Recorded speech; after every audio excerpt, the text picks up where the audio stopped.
السلام عليكم. وجهت صحيفة واشنطن بوست الأمريكية رسالة غريبة لرئيس كوريا الشمالية كيم جونغ أون وصفته فيها بالمجنون، لكنها أكدت في الرسالة نفسها على أن الرئيس دونالد ترامب أكثر جنونا منه. ودعت الصحيفة الأمريكية في رسالتها الساخرة الرئيس الكوري إلى نبذ المواجهة العسكرية مع ترامب ومقاضاته في المحاكم الأمريكية لعله يحصل على تعويض مالي كبير. وقالت الصحيفة إن التصرفات المجنونة لرئيس كوريا وترامب دفعت بالعالم إلى عتبة اندلاع حرب نووية لم تصل إليها في فترة 55 سنة الماضية. وأضافت واشنطن بوست موجهة كلامها للرئيس الكوري: لسنوات عديدة مضت كنت تتصرف بجنون ولم يأبه لك أي رئيس أمريكي، لكن ترامب يختلف عنهم جميعا، وإذا كنا نعتبرك مجنونا فإن ترامب أكثر جنونا، والمشكلة أننا لا نعرف ولا أنت تعرف عنا إذا كان تحذيره لك مجرد تهويل.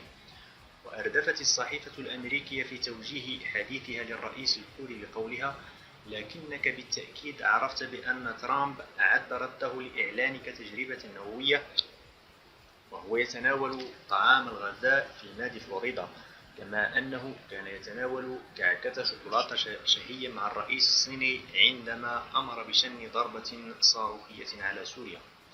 ولفتت الصحيفة بسخرية إلى تغريدة ترامب في شبكة تويتر قائلة: إذا كنت يا سيد كيم تعتقد أن الرئيس الأمريكي هو شخص متوازن مثل سابقيه، فنود أن نلفت انتباهك إلى أنه أرسل 13321 تغريدة بعلامة تعجب واحدة، و864 تغريدة بعلامتي تعجب، و432 بثلاث علامات تعجب، و146 بأربع علامات تعجب، و57 بخمس علامات. وكانت التغريدة بأكبر علامة تعجب بلغت 14 علامة في عام 2014. ونود أن نلفت انتباهك إلى أن الرئيس الأمريكي بدأ يغرد عنكم بعلامات تعجب كثيرة. ونبهت الصحيفة الزعيم الكوري إلى أن ترامب يمكن أن ينفذ تهديده ويطلق صواريخه تجاه بيونغ يونغ بعد قوله بأن على كوريا الشمالية أن تحسن التصرف.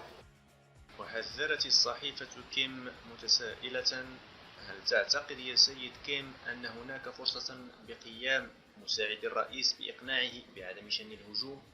هل تعرف أن أكثر هؤلاء المساعدين توازنا وعقلانية هو وزير دفاعه جيم ماتيس الذي يطلق عليه لقب الكلب المجنون؟